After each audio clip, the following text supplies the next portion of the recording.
हाँ भैया, लेके आ गए हैं हम प्रकाश चैप्टर का पार्ट 1 वीडियो लेके आपके साथ। और आप सब के डिमांड पर ये हेलो दोस्तों, आपके शिवेश भैया आ गए हैं फिजिक्स चैप्टर का पहला वीडियो लेके। अब हम फिजिक्स को एकदम से खत्म करेंगे और साथ में हम साथ में मिलकर इस बार क्लास 10th में अच्छा मार्क्स स्कोर करेंगे, ठीक है।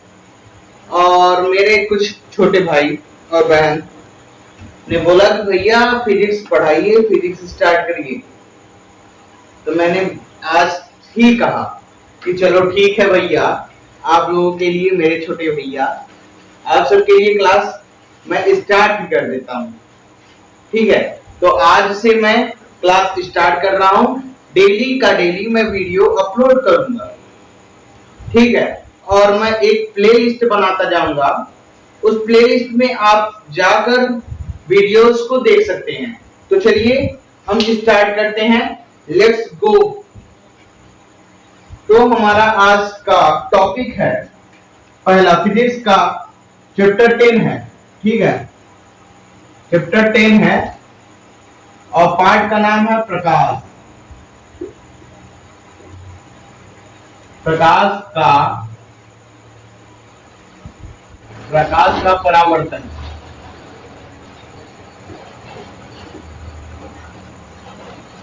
और अपवर्तन होगा, सर यही पार्ट का नाम होगा।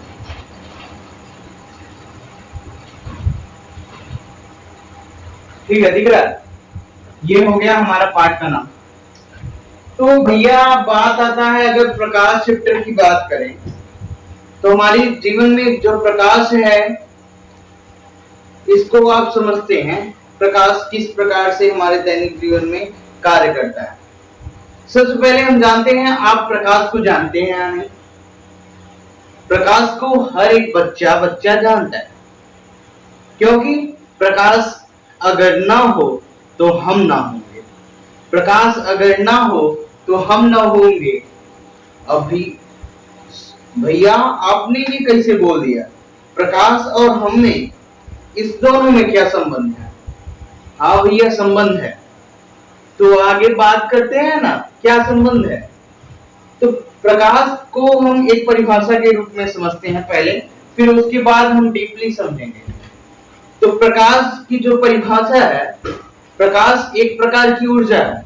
क्या? फिर से सुन लो, प्रकाश एक प्रकार की ऊर्जा है जो हमारे दृष्टि संवेदना आंख ये हमारी दृष्टि संवेदना है, दृष्टि जो हमें दिखाने में मदद करती है। और प्रकाश के कारण ही हम किसी वस्तु को देख पाते हैं। इसके आगे हम पढ़ेंगे, जैसे ही मानव नेत्र में प्रवेश करेंगे तो आपको पूरा ये इधर जो मैं बोल रहा हूँ, दृष्टि संवेदना, ये सब क्या, ये सब भी आप पढ़ेंगे। आगे वाली है चैप्टर भैया, है, ठीक है। चलो सुनते रहिए आप, बस मैं एक एक टॉपिक को डीपली आपको समझाऊंगा। ये तो है आपका शिवेश भैया का आवाज आ रहा, ठीक है। तो क्या भैया ने क्या बोला? जो प्रकाश है ये एक प्रकार की ऊर्जा है, इतना तो याद रहेगा। प्रकाश एक प्रकार की ऊर्जा है जो हमारी दृष्टि संवेदनाओं को उत्तेजित करती है और जिसकी सहायता से हम वस्तुओं को देख पाते हैं या इस संसार को देख पाते हैं। अब समझ में आया कि नहीं? या इतना भी आप बोल सकते हैं, जो प्रकाश है वो एक ऊर्जा है और इस ऊर्जा के कारण हम किसी वस्तु को देख पाते हैं। इतना भी बोल सकते हैं या नहीं? हाँ बोल सकते हैं। मेरे प्यारे भाई और बहन, आपको तो ये समझ में आ गया होगा, नहीं है? तो फिर से और एग्जांपल लेते हैं, आगे चलते हैं तो आपको धीरे धीरे समझ में आएगा। क्लास 10th में पहुंचे और ये क्लास 10th बहुत ही मजेदार ये पड़ाव है। इसमें अगर आप भटक गए तो फंस गए। चलो ठीक है, आगे बढ़ते हैं। तो हमने क्या सीखा, जब प्रकाश को मैंने एक टॉपिक क्लियर कर दिया, प्रकाश को मैंने क्लियर कर दिया। क्या प्रकाश में दो चीजें आती हैं, एक तो ये ऊर्जा है, प्रकाश एक ऊर्जा है, और दूसरा ये हमें वस्तुओं को दिखाने में मदद करती है। ये हमें वस्तुओं को दिखाने में मदद करती है, ठीक है। वस्तुओं को डॉट डॉट कर दे रहे हैं, वस्तुओं को क्या करती है, दिखाने में मदद करती है। और दिखाने यानी मतलब देखने में मदद करती हैं। और कुछ मत समझ लीजिएगा आप सब, मैं आज बहुत ही खुश हूँ क्योंकि ये आप एक मेरा भाई है, छोटा भाई, जैसे कि गाँव एक प्रकार से स्टूडेंट ही बोल सकते हैं। तो उसने बोला भैया आप वीडियोस पुराना वाला बनाए हैं, नए वीडियोस बनाइए नई। तो मैंने कहा हाँ भाई बना देंगे। तो मैंने कहा, उन्हीं के कहने पर मैं स्टार्ट कर दिया। दुबे जी हैं, हाँ दुबे जी आप खुद सुन रहे होंगे। चलिए ठीक है, अगर मजा नहीं है, अगर चैप्टर पढ़ने में मजा नहीं है तो कमेंट में जरूर बता देना सर मजा नहीं है, फिर से स्टार्ट कर देंगे। फिर मजा नहीं आया तब फिर से स्टार्ट कर देंगे, ठीक है। तो मैंने बताया प्रकाश में दो चीजें इंपॉर्टेंट होती हैं, दो चीजों को हम जानेंगे। एक तो सिंपल तरीका बता रहा हूं परिभाषा याद करने का, ठीक है। जो प्रकाश है इसमें तो दो चीजें आ गई, एक तो प्रकाश एक प्रकार की ऊर्जा है, और दूसरी की ये हमें वस्तुओं को देखने में मदद करती है। और वस्तुओं को किसके द्वारा देखते हैं, इसके द्वारा। किसके द्वारा, इसके द्वारा। अगर इसको बंद कर लें तो क्या आप वस्तुओं को देख पाएंगे? नहीं भैया, नहीं देख पाएंगे। इस संसार में यही चीज सबसे अनमोल रत्न है कि आप देख पाते हैं। लोग आई डोनेट करते हैं। तो चलिए उस बारे में बात करते हैं बाद में। तो एक टॉपिक तो क्लियर, ठीक है। प्रकाश में आपको भी दिक्कत नहीं होनी चाहिए, ठीक है। अब आगे चलते हैं। अब अच्छा सर, ऐसी कौन कौन सी वस्तुएं होती हैं भैया ऐसी कौन कौन सी वस्तुएं होती हैं जिन्हें हम देख सकते हैं या नहीं देख सकते? ऐसी कौन कौन सी वस्तुएं हैं जिन्हें हम देख पाते हैं या नहीं देख पाते? या ऐसी कौन कौन वस्तुएं होती हैं जो स्वतः प्रकाश उत्सर्जित करती हैं? भैया ये कहां से आप ले आती है?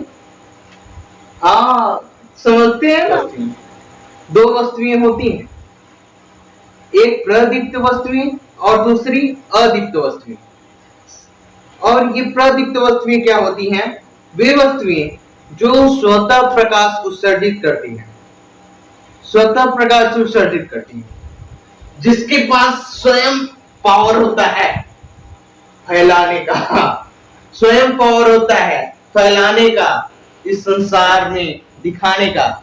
जिस स्टूडेंट के पास स्वयं ये क्षमता होती है कि अपनी एनर्जी, अपनी जो एबिलिटी है खुद इन संसार को दिखाए,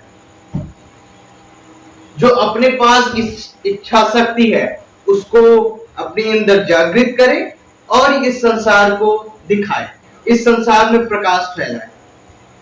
दूसरे का कॉपीराइट करने से कुछ नहीं होता भैया, अपनी खुद से एक पहचान बनाओ, ठीक है। और जितना पढ़ेंगे ठोस पढ़ेंगे, सॉलिड पढ़ेंगे, सॉलिड पढ़ेंगे, सॉलिड पढ़ेंगे, ठीक है। तो दो वस्तुएं होती हैं, ठीक है। एक तो हो गया प्रदीप्त वस्तुएं, वस्तुओं के प्रकार के बारे में सीखते हैं ना। एक तो हो गया प्रदीप्त वस्तुएं,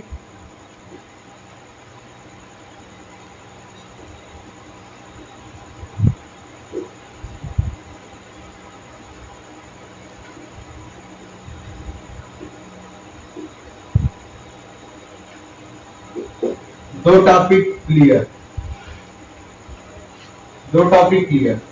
प्रदीप्त वस्तुएं में दो चीजें हैं, प्रदीप्त वस्तुएं में दो चीजें हैं, क्या क्या?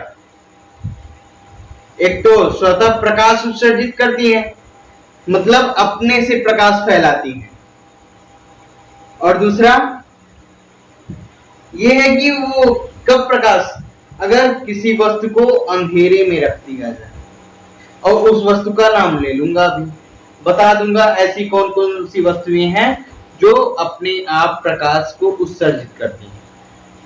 ठीक है, ठीक है, हाँ ठीक है। एक तो सबसे बड़ा प्राकृतिक हमारे सूर्य भगवान, जिन्होंने इस संसार को ही उजाला कर दिया है। अगर वो ना होते, हम ना होते, वो है तो हम हैं, और उन्हीं के कारण ये संसार में प्रत्येक वस्तुएं चाहे जो हो, जितनी वस्तुएं हैं उन्हीं के कारण जीवित है। ठीक है, मनुष्य की बात कर लें और पेड़ पौधों की बात कर लें, ठीक है, तो वो तो ऊर्जा का बहुत बड़ा स्रोत है। एक तो हो गए सूर्य भगवान, इनको तो मत भूलिएगा भैया, क्योंकि यही तो प्रथम प्राकृतिक है। प्रकाश चैप्टर के यही एक प्रकार से देखा जाए तो यही जनक हैं। शुरू में प्रकाश की जनक यही है, इनको मत भूलिएगा।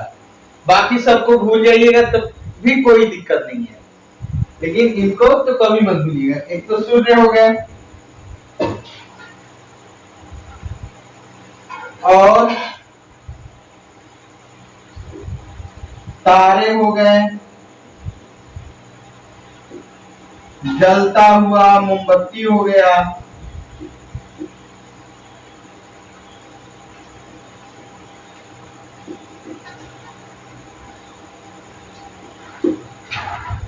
जलता हुआ मोमबत्ती हो गया, जलता हुआ कोयला हो गया, जलता हुआ एलईडी हो गया। ये सब प्रतिदीप्त वस्तुएं हैं जो कि अपने स्वतः प्रकाश उत्सर्जित करते हैं। आपके दिमाग में ये बातें आ रही होंगी, सर क्या ये प्रतिदीप्त वस्तुएं हैं, ये स्वतः प्रकाश उत्सर्जित करती हैं? भैया इसमें माध्यम कुछ भी हो, ठीक है। अगर आप कोयला, जलता हुआ कोयला, अगर जलता हुआ कोयला, आपके दिमाग में ये आ रहा होगा, सर अगर भैया अगर हम कोयला को जलाएंगे नहीं तो ये प्रकाश कैसे उत्पत्ति करेगा, प्रकाश कैसे, अंधेरे में हमें तब तक नहीं दिखेगा जब तक हम इसको जलाएंगे नहीं। इससे मुझे कुछ मतलब नहीं है कि मैं जलाता हूं तभी होता है, मेरा उसमें कोई अस्तित्व नहीं है। जो दिख रहा है उसका मायने रखता है, ठीक है। इसलिए ये भी एक उदाहरण है प्रतिदीप्त वस्तु का। इसने प्रकाश को उत्सर्जित किया या नहीं किया, ये इंपॉर्टेंट रखता है, ये है मेन फैक्ट, ठीक है। अब दूसरा हो गया, जब प्रतिदीप्त आ गया तो अदीप्ति भी होती है। ऐसी वस्तुएं जो अंधेरे में नहीं दिखाई देती, अदीप्त वस्तुएं, ठीक है। तीसरी टॉपिक,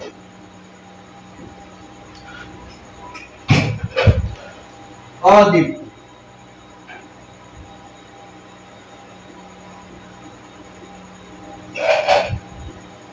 अदीप्त वस्तुएं क्या होती हैं?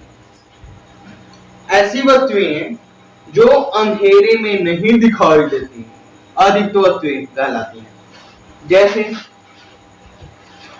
आप एक अंधेरे कमरे में चले जाइए, ठीक है।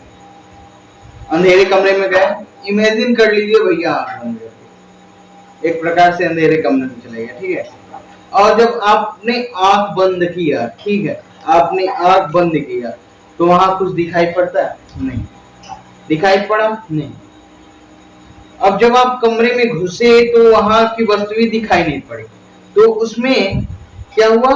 वो कहा जाएगा जब कोई वस्तु दिखाई नहीं पड़ी या कुछ प्रतिदीप्त नहीं हुआ तो वो अदीप्त वस्तुएं, जितनी भी वस्तुएं हैं अदीप्त वस्तुएं कहलाएगी। अंधेरे कमरे में आंख बंद करके देखेंगे तो जलता हुआ कोयला, सूर्य का प्रकाश कुछ नहीं दिखाई पड़ेगा, ठीक है। आंख नहीं, अंधेरे कमरे में जाके देखिएगा। तो इसमें कौन कौन सा है उदाहरण? इसमें हो गया मेज, हो गया कुर्सी, हो गया और घर के सामान हो गए, ये सब अदीप्त वस्तुएं कहलाती हैं। ठीक है। और अदीप्त वस्तुएं में उदाहरण क्या? मेज, कुर्सी आदि। ठीक है। अदीप्त वस्तुएं में उदाहरण मेज, कुर्सी आदि। इतना सब क्लियर हो गया भैया? क्लियर है? इरेज करते हैं। ठीक है। हमने 3 टॉपिक सीख लिए, 3 बातें हमने सीख लिया, 3 बातें सीख लिया हमने। ठीक है। अब और बातें करते हैं आगे। एक और इंपॉर्टेंट पॉइंट प्रदीप्त वस्तु में मैं लिखाना भूल गया था कि जो प्रदीप्त वस्तुएं हैं इनमें से अनंत किरणें निकलती हैं। जो कोई प्रदीप्त वस्तु है, जैसे कि सूर्य आपका सबसे बड़ा उदाहरण, सूर्य से आप अगर ऐसे करें तो थोड़ा अनंत ढेर सारी किरणें आपको देखने को मिलेंगी, अनंत किरणें, उसका और छोर नहीं। या तारों से देख लीजिए, या अपने बल्ब वगैरह से देख लीजिए, या मोमबत्ती से देख लीजिए, अगरबत्ती से देख लीजिए, लैल्टेन से देख लीजिए, काय जहाज से हो जिससे प्रकाश उत्पत्ति हो उससे देख लीजिए, आपको अनंत किरणें दिखाई पड़ेंगी। और अनंत किरणें के समुदाय को किरण पुंज कहते हैं। किरण पुंज, समुदाय को पुंज। जैसे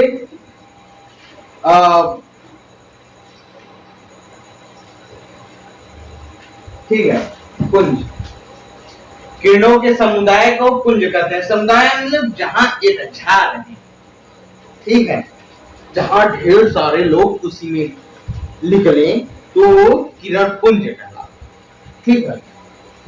जिस प्रकार से, और ये किरण पुंज 3 प्रकार से निकलती है। एक तो हो गया एक बिंदु से जाकर अनंत बिंदु तक,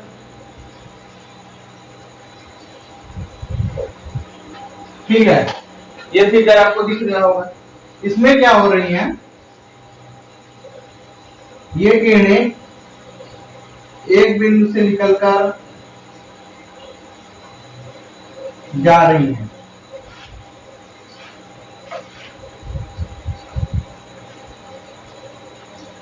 ठीक है, ये एक बिंदु से निकल रही हैं, तो इसको क्या बोला जाएगा?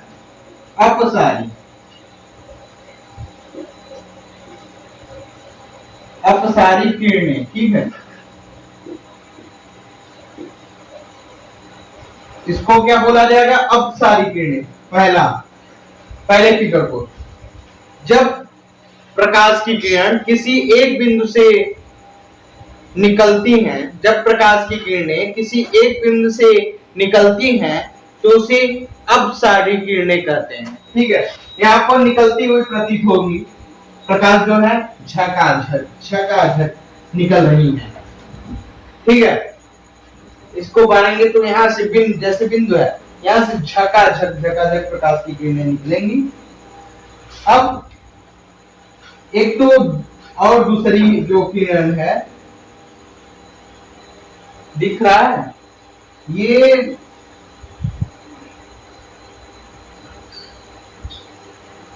ये किरणें आके एक बूंद पर मिल रही है। ठीक है,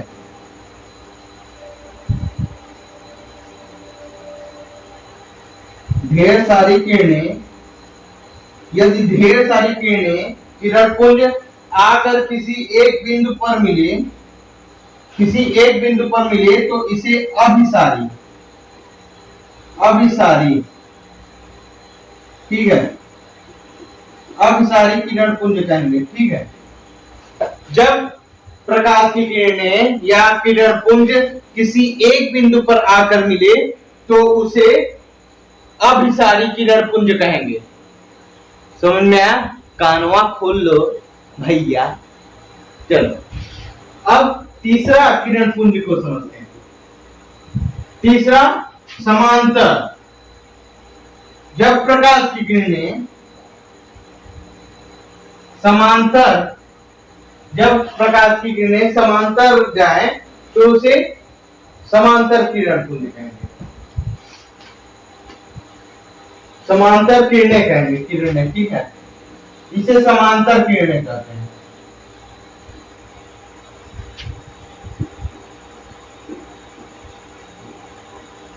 समांतर किरणें, ठीक है।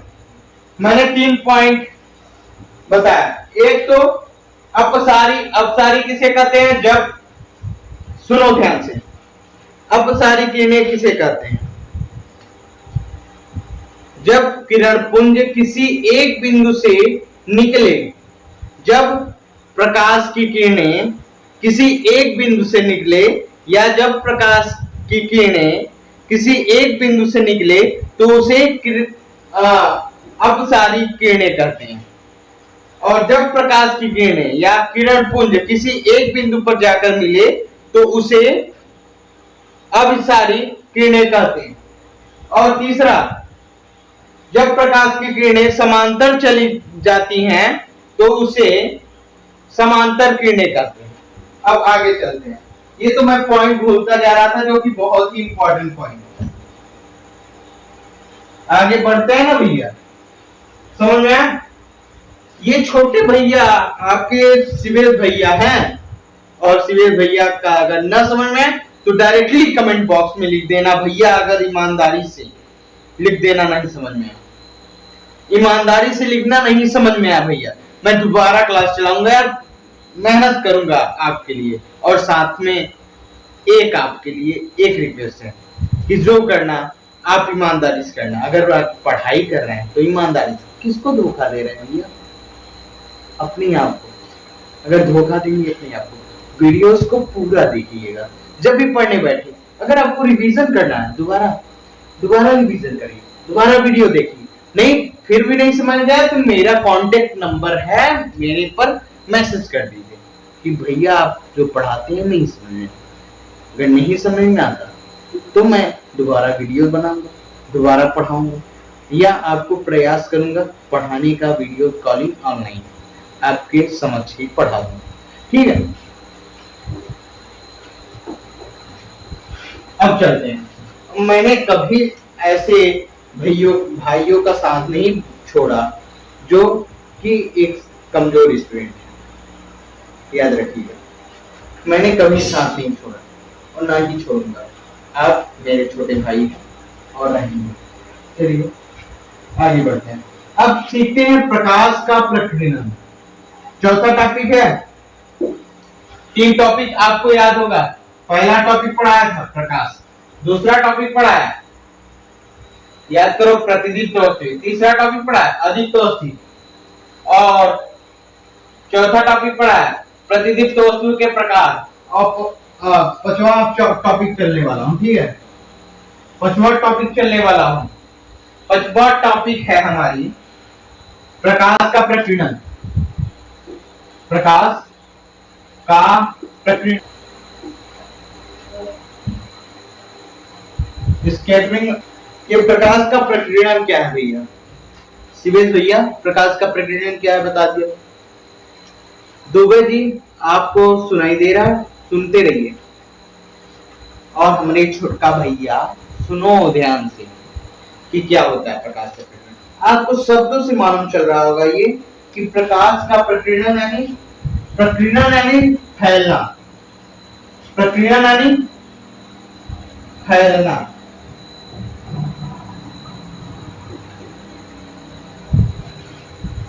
और किसका फैलना? प्रकाश का। अब प्रकाश कैसे फैलता है इसको सीखते हैं, ठीक है। प्रकाश कैसे फैलता है इसको सीखते हैं। आपने देखा होगा जब कमरा पूरा क्लोज रहे और कहीं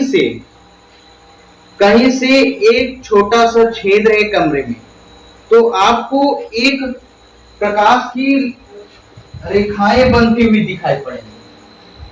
सपोज दैट, ठीक है, आप एक कमरे में, कभी ने आपने देखा होगा कि प्रकाश आ रही है और उसमें छोटे छोटे धूल कण उड़ रहे हैं, छोटे छोटे धूल कण उड़ रहे हैं, देखा होगा। नहीं याद आ रहा है तो उसमें आप समझ जाएंगे कि जब प्रकाश एक वायु जैसे माध्यम में चलता है, जब प्रकाश वायु जैसे माध्यम से गुजरता है तो वायु में उपस्थित गैस उपस्थित है, वायु धूल कण इत्यादि ये सब उपस्थित है हमारे वायु में, वायुमंडल में उपस्थित है ना। वायुमंडल में क्या उपस्थित है? धूल कण गैसें ये उपस्थित है, और इनसे जब हमारी प्रकाश की किरणें टकराती हैं तो ये फैल जाती है। ये कैसे फैलती है? यदि आप किसी चीज से टकराते हैं तो या तो आपको चोट लगता है, जैसे मैंने यहाँ मारा तो यहाँ जो मैंने मारा तो आपको दिख रहे हैं कि ये दोनों जहां ये पॉइंट लगा इसके अगल बगल इसके मसल्स इधर उधर हो गए। ऐसे ही अगर जब प्रकाश की किरणें किसी धूल कण से टकराती हैं तो ये अब किरण है भैया फैलने लगती है, फैलने लगती है, चाप दिए फैल गया, इसमें टकराई फैली फैली फैलती चली जाती है। तो यही प्रकाश की किरणें, प्रकाश का प्रकीर्णन क्या होता है? जब प्रकाश वायु जैसे माध्यम से गुजरता है तो वायुमंडल में उपस्थित धूल कण और गैसों से जब प्रकाश की किरणें टकराती हैं तो ये फैल जाती हैं। इस प्रक्रिया को हम प्रकाश का प्रकीर्णन कह लेते हैं। समझ में आया? समझ में आया? समझ में आया? हाँ समझ में आया। तो इतनी बातें आपको समझ में आई, पार्ट 5 टॉपिक्स। वीडियो ज्यादा लंबा हो जाएगा, आप देखना नहीं चाहेंगे तो इसलिए मैं प्लेलिस्ट बना दूंगा यूट्यूब पे, ठीक है। डेली का डेली वीडियो डालता रहूंगा। 5 टॉपिक है, अगले 5 टॉपिक कल कवर करेंगे, कल देखेंगे, ठीक है। और शायद कल प्रकाश का परावर्तन के नियम तक पूरा खत्म कर देंगे। 3 दिनों में आपका ये चैप्टर खत्म हो जाएगा और साथ में न्यूमेरिकल भी सॉल्व करेंगे, ठीक है। इसी के साथ जय हिंद। और मुझे मालूम है, मुझे उम्मीद है आपसे कि आप सब कुछ बेहतर करके दिखाएंगे और साथ में हम भी लगे हैं आप सबके साथ बेहतर करने के लिए। धन्यवाद। जय हिंद। ख्याल रखिएगा अपना।